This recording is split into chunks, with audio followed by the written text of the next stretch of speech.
Your body starts to eat itself because it starts to run out of fuel, and it starts to eat its own fat. You start to be like, why am I in this water? This is just insane. Why am I doing this? And it just got really spiraling negatively. It's all about that mental kind of side of it. So just pushing yourself, okay, you can go a little bit further, keep going, keep going. Everything else is going to be easy because I've swum in freezing cold water. You know, it doesn't faze me.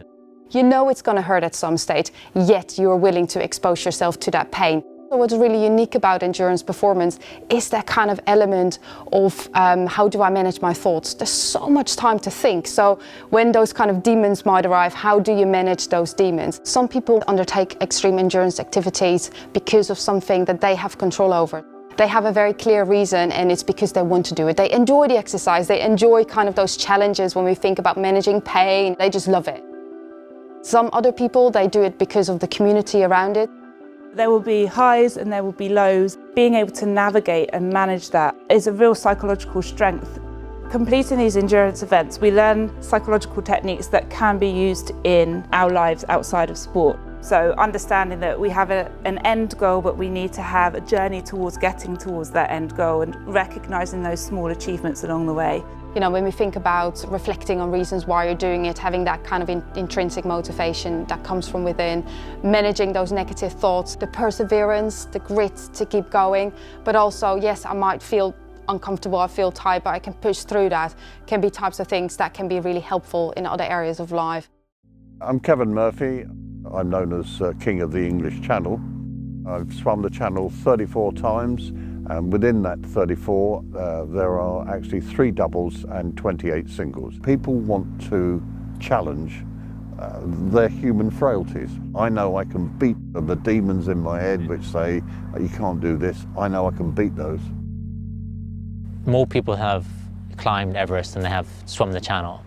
So it's a huge challenge. You could literally get like a kilometre away from France and the current will just change and you'd be swimming stationary, and you've got to be okay with swimming another 6 hours. So when I went to the swim camp, everyone's very hardcore. I said I wanted to do a 4 hour and they said, yeah, okay, go for your 4 hour. I was never a great swimmer. I was never very fast and I was never especially fit. And yet I'm in the Swimming Hall of Fame. Now, how can that be?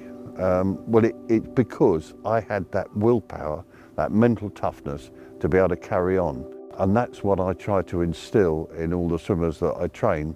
Swimming the Channel, you actually go way beyond what you think are your limits.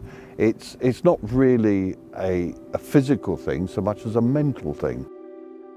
You had to swim for a long time before you got kind of any food. I just remember being really miserable. It was about 7-8 degrees. Putting my face in the water, it just felt like it was burning. I'd be so frozen I couldn't move my hands. What you take away from a Channel swim is that mental toughness, that self-belief.